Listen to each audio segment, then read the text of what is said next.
Scenarios for the Future of Technology and International Development. By the way, this report was produced by the Rockefeller Foundation and the Global Business Network in May of 2010.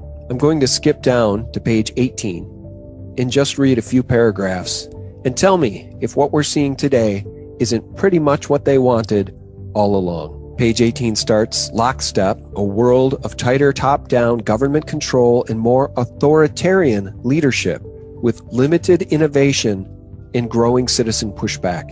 Remember, this was written in 2010.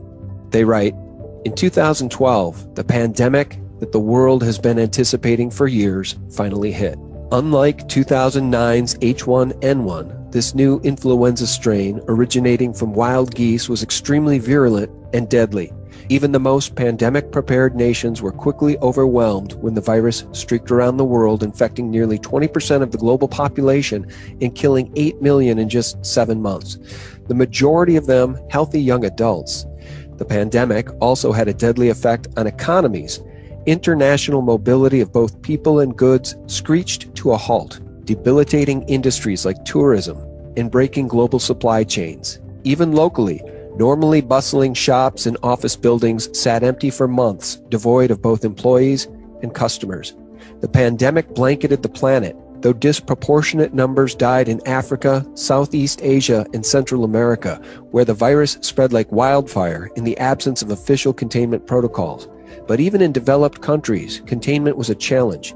The United States' initial policy of strongly discouraging citizens from flying proved deadly in its leniency, accelerating the spread of the virus not just within the U.S., but across borders. However, a few countries did fare better, China in particular. Now remember, guys, this is just fiction. It's a projection written in 2010. They say the Chinese government's quick imposition and enforcement of mandatory quarantine for all citizens, as well as its instant near hermetic sealing off of all borders, saved millions of lives, stopping the spread of the virus from earlier than in other countries and enabling a swifter post-pandemic recovery. China's government was not the only one that took extreme measures to protect its citizens from risk and exposure. During the pandemic, national leaders around the world flexed their authority and imposed airtight rules and restrictions, from the mandatory wearing of face masks to body temperature checks at the entries to communal spaces like train stations and supermarkets. Even after the pandemic faded, this more authoritarian control and oversight of citizens and their activities stuck and even intensified. In order to protect themselves from the spread of increasingly global problems, from pandemics to transnational terrorism, to environmental crises and rising poverty, leaders around the world took a firmer grip on power. Friends, I cannot stress enough how important a document like this is. It's truly a smoking gun of what we've been warned by Aaron Russo and others is coming. It's part of their plan. We've known it forever. How were they going to get it? It turns out a pandemic is the perfect way to garner more unilateral, unchecked power. Back to the document. At first, the notion of a more controlled world gained wide acceptance and approval. Citizens willingly gave up some of their sovereignty and their privacy to more paternalistic states in exchange for greater safety and stability. Citizens were more tolerant and even eager for top-down direction and oversight, and national leaders had more latitude to impose order in the ways they saw fit.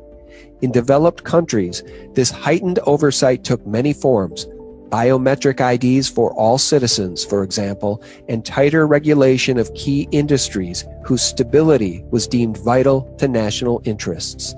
In many developed countries, enforced cooperation with a suite of new regulations and agreements slowly but steadily restored both order and, importantly, economic growth. So again, let's just review what's happened so far. A virus has been released, whether by accident or on purpose. You decide. Many have pointed to evidence that it is a bioweaponized virus, so more deadly than it otherwise would be. Whether that's true or not, you decide. But the end game is more unilateral power, more unchecked power, and more control by the government, by the corporations, and I would note, more bailouts for the banks. Now, again, friends, that was from the 2010 document from the Rockefeller Foundation.